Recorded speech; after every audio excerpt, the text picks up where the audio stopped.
Assalamualaikum warahmatullahi wabarakatuh. Tuan-tuan dan puan-puan, kita berjumpa lagi sambungan siri penjelasan saya ke atas buku 90 pelajaran tentang bid'ah.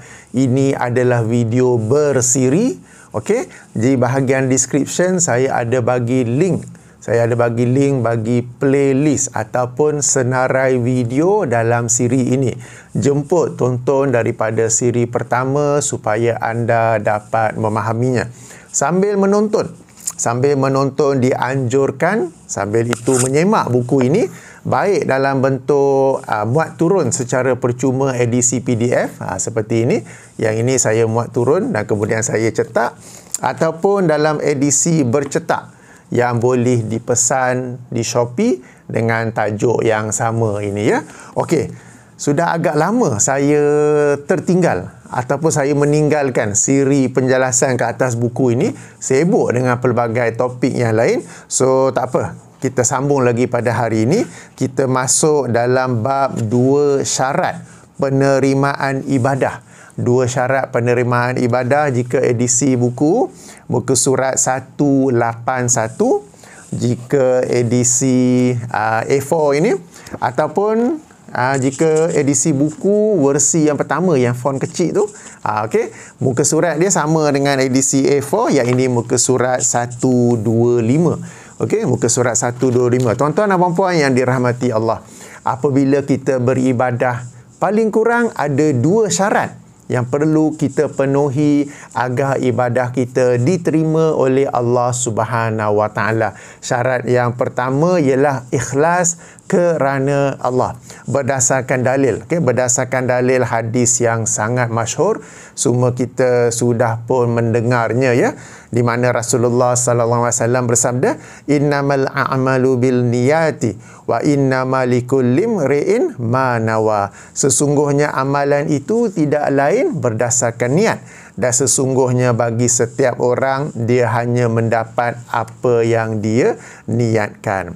Okey, jadi ikhlas yang itu sangat penting. Tentang maksud ikhlas, definisi ikhlas, banyak para ustaz, para ustazah yang telah menjelaskannya, maka saya tak perlu nak menjelaskan lagi. Cuma saya nak tambah satu perkara yang mungkin sebahagian kita terlepas pandang, bahawa ikhlas ini hendaklah dalam rangka kita melaksanakan anjuran dan perintah Allah, juga hendaklah ikhlas dalam rangka kita meninggalkan, dalam rangka kita menjauhi apa-apa larangan Allah Subhanahu Wa Taala, apa-apa larangan dalam syariat Islam ini. Sebagai contoh, katakanlah sekarang ni sedang hangat kelab malam kan, dengan main drum angin kan. Ada seseorang itu dia macam nak masuk kelab malam. Dia nak masuk kelab malam tersebut. Lalu dia terlintas, nanti aku masuk apa pula orang kata? Nanti ada orang ambil video pula. Lalu dia pun meninggal, dia pun tak jadi masuk. Di sini dia telah meninggalkan sesuatu yang dilarang oleh syariat Islam, bukan kerana Allah, tetapi nanti apa orang kata? Nanti orang ambil gambar aku pun masuk dalam media sosial juga. Berarti dia telah meninggal larangan Allah, bukan kerana Allah, tetapi kerana apa orang kata, tetapi kerana manusia. Jadi perkara ini hendaklah diperhatikan. Okey, sekali lagi saya ulangi, hendaklah kita ikhlas dalam rangka melaksanakan perintah Allah, perintah Rasulullah, perintah syariat Islam, baik yang hukumnya sunat maupun wajib. Pada waktu yang sama, hendaklah juga kita ikhlas meninggalkan apa-apa larangan syariat Islam, apa-apa larangan Allah dan Rasulnya.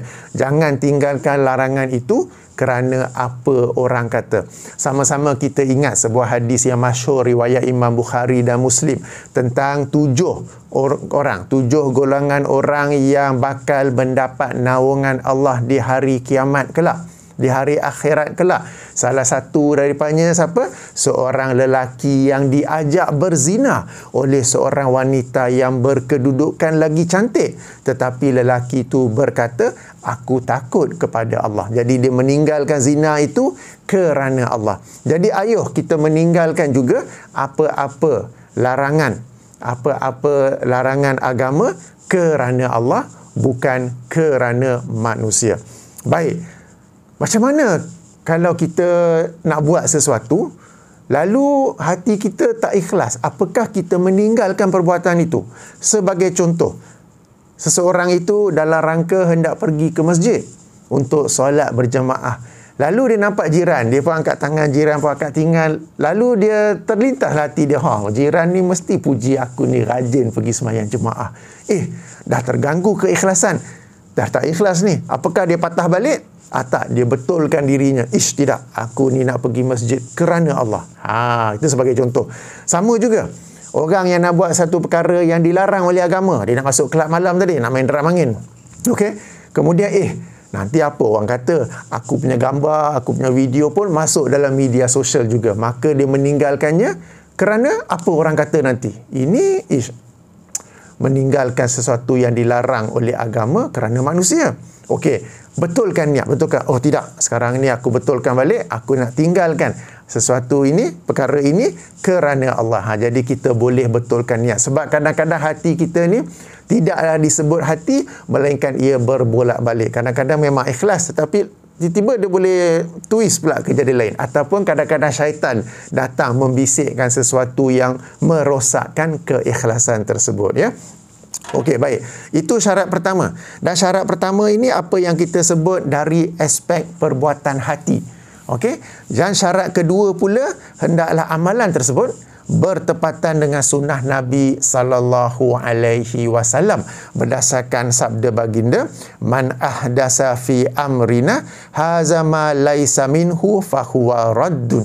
Sesiapa yang mencipta, sesiapa yang membuat fi amrina, dalam urusan kami ini, urusan Rasulullah ini apa? Ya, ini urusan agama. Okey.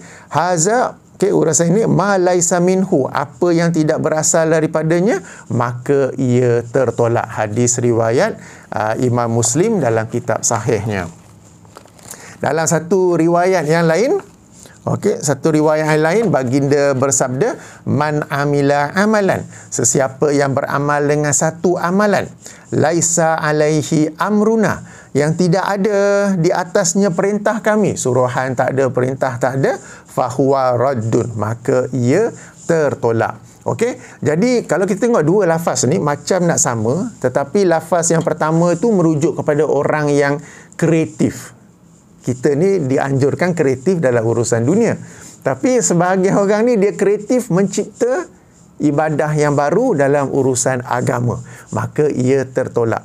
Hadis kedua, lafaz kedua pula, ialah orang yang beramal dengan satu amalan yang, sekali lagi, tidak ada perintahnya, sesuatu yang baru. Bila kita tegur, dia kata, tak. Kalau kita tegur dia dengan hadis yang pertama tadi, dia akan kata, tak, aku tidak mencipta, aku hanya ikut apa yang orang sebelum dulu aku telah buat. Maka kita bacakan dia hadis yang kedua ni. Yang ini, jika kamu beramal juga dengan satu amalan yang tidak berada di atas perintah Rasulullah sallallahu alaihi wasallam, maka ia juga tertolak. Maka jika yang hadis pertama tadi, jika syarat pertama tadi merujuk kepada perbuatan hati, syarat kedua ini pula merujuk kepada perbuatan zahir. Hendaklah ia menepati sunnah Nabi sallallahu alaihi wasallam. Seluruhnya, jangan sebahagian-sebahagian, seluruhnya, ya. Baik. Apa kata Imam An-Nawawi? Imam An-Nawawi rahimahullah ketika mensyarahkan kedua-dua hadis ini. Saya bacakan dalam buku, saya kemukakan teks Arab dan terjemahannya. Di sini saya bacakan terjemahannya saja, ya. Berkata Imam An-Nawawi rahimahullah yang wafat tahun 676 Hijrah, berkata pakar bahasa Arab, perkataan rad dalam hadis ini, raddun, memiliki makna tertolak, iaitu ia adalah batil tanpa sebarang keraguan terhadapnya. Dan hadis ini merupakan asas yang agung daripada asas-asas agama Islam. Wa hadzal hadisu qaidatun azimatun min qawaidil Islam. Ia merupakan salah satu daripada sabda Rasulullah SAW yang padat, pendek je, tetapi memiliki makna yang amat luas. Sesungguhnya ia amat jelas dalam menolak setiap bid'ah dan orang-orang yang suka mencipta bid'ah. Okey, dalam riwayat yang kedua terdapat tambahan, iaitu kadang-kala dipertikaikan atas sebahagian orang yang beramal dengan bid'ah yang tercipta sebelumnya. Sehingga apabila diperhujahkan ke atasnya berdasarkan riwayat yang pertama, dia berkata, tak, saya tidak cipta apa-apa bid'ah. Maka diperhujahkan ke atasnya riwayat yang kedua, di mana ia secara jelas menolak setiap jenis bid'ah, sama ada pengamal tersebut mencipta bid'ah itu atau sekadar mengamalkan bid'ah yang sudah sedia tercipta. Okey? Kemudian saya lompat satu perenggan sebab perenggan itu tidak berkaitan, dan akhirnya Imam An-Nawawi berkata dalam hadis ini, dan hadis ini antara yang patut dihafal dan digunakan untuk membatalkan perbuatan-perbuatan mungkar, dan yakni dalam bracket bid'ah, dan disebarluaskan sebagai dalil bagi membatalkan perbuatan bid'ah. Sebab tu jika kita lihat, kita baca, kita dengar daripada kalangan para ustaz, para ustazah yang aktif menolak bid'ah, mereka kerap mengemukakan kedua-dua hadis ini. Bukan pilihan mereka, tetapi seperti mana yang dianjurkan sendiri oleh Imam An-Nawawi rahimahullah. Jadi tuan-tuan dan puan-puan, dua syarat ya. Sebahagian orang memang ikhlas dalam beribadah, tetapi ibadahnya itu pula tidak selari dengan sunnah Nabi sallallahu alaihi wasallam. Jika dia seorang yang sungguh-sungguh hendak belajar agama, tetapi tak sampai kepadanya cara yang tepat dalam mengamalkan sesuatu ibadah, dalam melaksanakan sesuatu ibadah, moga-moga Allah mengampunkan dia dan moga-moga Allah menerima ibadahnya itu. Khasnya apabila ibadahnya itu secara umumnya memang dianjurkan oleh Al-Quran dan As-Sunnah. Okey? Sebab sebahagian orang duduk di pendalaman.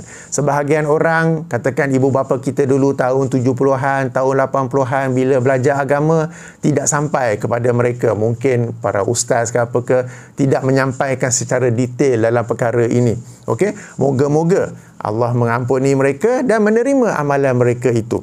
Tetapi berbeza dengan orang sekarang ini, di mana di dalam zaman information overload, ledakan maklumat telah disampaikan berulang-ulang kali tentang bid'ah, tentang bahaya bid'ah, tentang dalil-dalil yang melarang bid'ah. Telah disampaikan dua hadis ini. Dia tetap menolaknya. Dia tetap mengingkarinya. Maka kita serahkan kepada Allah, tetapi ada risiko dia menolak. Okay, ada risiko amalannya ditolak kerana telah pun disampaikan kepadanya. Dia telah pun tahu hadis Nabi ini, tapi dia sengaja hendak menyelisihinya. Ya. Okey, perkara ini ada juga saya jelaskan dalam buku tersebut tentang dua kategori orang. Pertama, ikhlas, okay, ya, memang ikhlas, tapi tak sampai kepada dia sunnah Nabi SAW yang setepatnya. Maka dia beramal berdasarkan apa yang dia belajar. Moga-moga Allah menerima amalannya itu. Berbeza dengan orang lain pula yang telah pun sampai bagaimana sunnah Nabi dalam perkara tersebut. Telah pun sampai hadis-hadis ini, tetapi dia tetap mengingkarinya atas sebab-sebab itu amalan W lah, inilah, gitulah, apa semua tu ya. Mereka itulah yang dimasukkan oleh hadis ini sebagai amalan dia tertolak. Maka tuan-tuan dan puan-puan, hendaklah kita semak kembali. Saya bukan suruh ikut individu tertentu, bukan suruh ikut mazhab W ke, geng W ke apa ke, tetapi ayuh kita semak ya. Kenapa nak menolak sesuatu amalan tersebut? Okay, sama-sama kita ulang kaji hadis daripada Sahih Muslim yang bermaksud Nabi SAW bersabda, tidak akan masuk syurga orang yang ada sebutir, sebiji zarah kesombongan dalam dirinya. Lalu seorang sahabat bertanya, ya Rasulullah, apakah memakai pakaian yang cantik, kasut yang cantik itu adalah kesombongan? Rasulullah menjawab, tidak. Okey, sesungguhnya Allah Maha Indah, lagi menyukai keindahan ya. Akan tetapi kesombongan itu ialah menolak kebenaran dan meremehkan orang lain. Dah sampai hadis tetapi tetap ditolak. Orang tu pun dah sampai tapi ustaz tu, YouTuber tu, ditolak orang itu, diremeh-remehkan orang itu bukan dengan alasan yang munasabah ya. Ingat hadis daripada Sahih Muslim tersebut. Baik. Kita telah bincang secara teori tentang dua syarat penerimaan ibadah. Okey, dua syarat penerimaan ibadah. Apa contohnya? Okey, right? Saya bagi satu contoh. Alang-alang kita sekarang di bulan Syawal, okey, kita berpuasa sunat 6 hari dalam bulan Syawal. Dan seperti yang lazim setiap tahun dalam bulan Syawal akan timbul perbincangan. Boleh atau tidak puasa 2 dalam 1. Yang ini bila seseorang itu hendak berpuasa, dia berniat untuk puasa qada dan juga puasa puasa sunat tu 2 dalam 1. Jadi dia buat 2 puasa dalam 1 hari. Boleh ataupun tidak. Okey, sama-sama kita ketahui ada ustaz, ada ulama, khasnya di sisi mazhab Syafi'i yang membolehkannya. Yang membolehkannya, cuma mereka berkata pahalanya berkurang. Pahalanya berkurang, ya. Okey. Saya menghormati pandangan tersebut, saya mengkaji pandangan tersebut, tetapi apa kata? Kita semak pula pandangan yang berkata tidak boleh. Pandangan yang berkata tidak boleh. Okey, apa hujah? Apa dalil pandangan yang berkata tidak boleh? Kita kan baru baca hadis tadi. Sesiapa yang beramal dengan satu amalan. Okey, baca balik. Okey, man amila amalan, sesiapa yang beramal dengan satu amalan, laisa alaihi amruna, yang tidak ada di atasnya perintah kami, maka ia tertolak. Okey, sekarang ni ada tak anjuran ataupun ajaran Rasulullah sallallahu alaihi wasallam untuk puasa 2 dalam 1? Ada ke tidak? Pernah tak baginda sendiri sallallahu alaihi wasallam yang mempraktikkan puasa 2 dalam 1? Pernah tak Rasulullah sallallahu alaihi wasallam menganjurkan, mengajar kepada para sahabat untuk puasa 2 dalam 1? Tidak ada. Maka amalan puasa 2 dalam 1 ini termasuk dalam hadis Nabi ini, sesiapa yang beramal dengan satu amalan. Apakah amalan itu? Amalan puasa 2 dalam 1. Laisa alaihi amruna, yang tidak ada atasnya perintah kami. Memang tak ada perintah, baik perintah yang berbentuk wajib maupun sunat, tidak ada. Maka ia tertolak. Tertolak macam mana? Ini yang serius tu. Bila tertolak, yang wajib tu pun, maknanya puasa wajib yang dia sedang qada, yang itu pun tertolak. Puasa sunat yang sedang buat, itu pun tertolak. Jadi ini sesuatu yang serius. Saya sendiri sedikit pengalaman zaman dulu-dulu pun, kita biasalah, kita orang Malaysia, kita ikut apa yang biasa diamalkan di Malaysia, dan saya pun puasa 2 dalam 1. Okey, dan saya rajin mengkaji, dan ketika itu saya teringat saya membaca sebuah buku oleh seorang ulama daripada Indonesia yang bernama Profesor Dr. Tengku Muhammad Hasbi As-Siddiqi. Pernah dengar tak?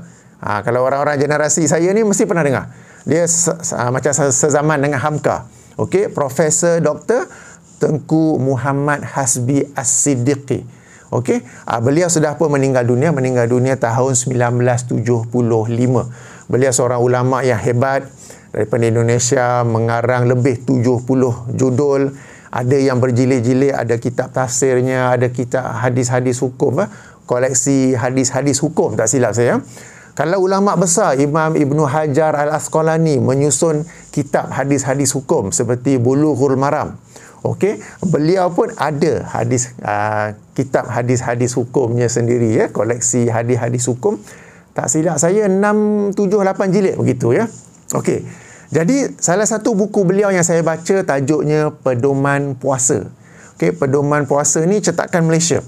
Bila masuk dalam bab ini, beliau menerangkan bahawa puasa 2 dalam 1 ini bukanlah merupakan sesuatu yang diajar ataupun diperintah ataupun yang diamalkan oleh Rasulullah SAW.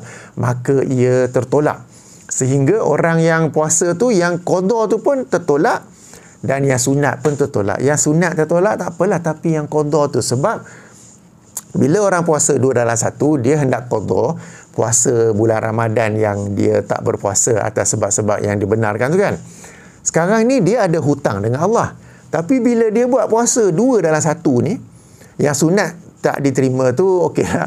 Tapi yang qada ni, dia masih lagi berhutang. Dia masih ada lagi puasa yang mesti diqadanya. Okey, jadi ini sesuatu yang serius. Okey, perkara ini ada saya jelaskan dalam buku saya ini, amalan Tajuk buku pun lupa. Amalan-amalan di bulan Ramadan. Dalam bab yang terakhir tentang puasa sunat 6 Syawal, dalam sub-chapter yang terakhir, yang ini puasa 2 dalam 1. Jadi saya nukillah kata-kata ataupun penjelasan Profesor Dr. Hasbi As-Siddiqi tersebut, ya. Okey, boleh baca, boleh muat turun. Nanti saya bagi link di bahagian description. Jika hendak pesan pun boleh. Tapi Ramadan dah habis, tak apa, baca sekarang, siap sedia untuk Ramadan yang akan datang. Nanti saya bagi link WhatsApp, ya, untuk memesannya. Sekarang ini masih ada lagi harga promotion seperti dahulu, ya. Okey. Jadi orang yang berpuasa 2 dalam 1 ni, okey, dia syarat pertama, kita kata dia ikhlas, kita berbaik sangka dia memang ikhlas. Tapi syarat kedua, apakah amalan tersebut 2 dalam 1 ni selari dengan sunnah Nabi sallallahu alaihi wasallam pada zaman baginda. Ada saja orang yang tidak berpuasa. Lelaki pun ada yang tidak berpuasa kerana musafir, kerana sakit. Muslimat pun ada yang tidak berpuasa kerana didatangi haid, kan. Jadi mereka pun selepas 1 Syawal ada puasa-puasa yang hendak diganti. Okey, dan pada waktu yang sama Rasulullah juga sallallahu alaihi wasallam menganjurkan untuk puasa 6 hari dari bulan Syawal, kan. Jadi suasana tu memang ada untuk mereka pun, kalau boleh naklah kot 2 dalam 1, tetapi mereka tidak melakukan yang sedemikian. Rasulullah pun tidak mengajarkan sedemikian, Rasulullah pun tidak mengamalkan sedemikian. Okey, sebab Rasulullah pun sallallahu alaihi wasallam pernah berbuka puasa kerana musafir, okey. Para sahabat pun pernah berbuka puasa kerana musafir, kerana sakit, dan mereka pun dalam bulan Syawal ingin puasa 6 hari bulan Syawal. Jadi the situation, the condition yang menjadi pemangkin untuk mereka pun nak melakukannya ada, tetapi mereka tidak melakukannya. Sebab Rasulullah sallallahu alaihi wasallam, ataupun lebih tepat Allah dan Rasulnya, tidak pernah mengajar kita untuk buat ibadah. Okay? Ibadah ini 2 dalam 1. Tuan-tuan dan puan-puan, sebenarnya perkara ini kalau kita fikir lebih luas sedikit, kita ambillah sebagai contoh solat. Ada buat solat 2 dalam 1 tak? Okey? Katakan solat Zuhur. Kita ada Zuhur yang wajib tu 4 rakaat. Kita ada juga yang Qobliyah, ada yang Ba'diyah. Kenapa tak buat semua masuk dalam Zuhur tu? Sengaja aku sembahyang Zuhur 4 rakaat dan juga 2 rakaat Qobliyah dan juga 2 rakaat Ba'diyah kerana Allah Ta'ala, sebagai contoh niat. Kenapa tak buat begitu? Asar Ba'diyah tak ada, Qobliyah ada. Sekalilah 2 dalam 1, tak buat, kan? Katakan Isyak. Kalau Isyak, katakan kita datang awal masjid, kita sembahyang tahiyatul masjid 2 rakaat. Kemudian Qobliyah Isyak 2 rakaat. Ba'diyah Isyak 4 rakaat. Okey, Ba'diyah Isyak 4 rakaat. Fadilat bahawa ia menyamai pahala Lailatul Qadar, yang itu diperselisihkan, tak silap saya dhaif. Tapi yang sahih tu 4 rakaat tu, ya. Okey, jadi 2 rakaat tahiyatul masjid, 2 rakaat Qobliyah, 4 rakaat Ba'diyah. Apa pasal tak masuk semua sekali dalam solat Isyak tu? Sengaja aku solat fardu Isyak 4 rakaat dan 2 rakaat tahiyatul masjid, 2 rakaat Qobliyah Isyak dan 4 rakaat Qobliyah Isyak lillahi ta'ala. Tak buat, kan? Saya bagi contoh lain. Katakan zakat. Okey, di bulan Ramadan kita bayar zakat fitrah, kan? Okey, katakanlah seseorang tu ahli keluarganya 4, dibayar kadar minimum RM7, 7 kali 4 RM28. Kemudian dikira juga zakat harta dia. Zakat harta dia kira-kira apa semua tu RM1,000. So kena bayar satu zakat harta RM1,000, satu zakat fitrah RM28. 2 zakat, kan? 2 in 1 dah. Apa sah asing-asing ni 2 in 1. So yang 28 tak payah bayar, kita niatkan masuk dalam yang 1,000. Okey, jadi bayar 1,000 saja. Tapi niatnya sengaja aku bayar zakat fitrah dan zakat harta kerana Allah. Tapi 2 zakat. Tapi tak apalah, masuk satu kali. Bukan jadi yang dia bayar bukannya 1,028, dia bayar 1,000 saja. 2 dalam 1, kan? Jadi banyak kes lain kita tidak mengamalkan 2 dalam 1. Ini saya bagi contoh tau. Jangan pergi buat pula lepas ni. Kan lepas nanti ada pula yang pergi semayang Qobliyah, Ba'diyah semua masuk dalam fardu. Ni siapa aja? Ni kata Hafiz saja. Bukan, ni saya bagi contoh untuk kita critical thinking. Dalam hal-hal seperti ini kita tak buat. Lalu kenapa dalam hal ibadah puasa ni kita hendak buat? Okey. Jadi tuan-tuan dan puan-puan, ayuh kita buat satu persatu, dan yang lebih utama ialah kita bayar dulu hutang kita kepada Allah. Yang ini puasa qada. Kita qada dulu. Alright, kemudian baru kita puasa sunat. Dan ini pun selari dengan zahir hadis. Okey, ingat tak hadis Sahih Muslim, sesiapa yang berpuasa dalam bulan Ramadan kemudian mengikutinya dengan 6 hari daripada bulan Syawal, maka seolah-olah dia berpuasa sepanjang tahun ataupun 1 tahun, kan. Jadi kemudian mengikutinya. Jadi puasa Ramadan dulu, kalau ada yang ditinggalkan kita qada dulu. Kemudian barulah kita puasa 6 hari dari bulan Syawal. Okey, di sini mungkin ada pula yang berkata, khasnya di kalangan muslimat, alah lelaki cakap, senanglah kami muslimat ada 7-8 hari di mana kami tak dapat berpuasa dalam bulan Ramadan. Dalam bulan Syawal ni pun ada 7-8 hari yang kami tidak dapat berpuasa kerana didatangi haid. So, nak qada 8 hari tu, kemudian bulan Syawal pun ada hari kami tak dapat berpuasa. Nanti bila pula nak sempat buat puasa 6 hari di bulan Syawal? Okey. Alasan ataupun bukanlah alasan, ataupun perkara yang memberatkan ini saya jelaskan.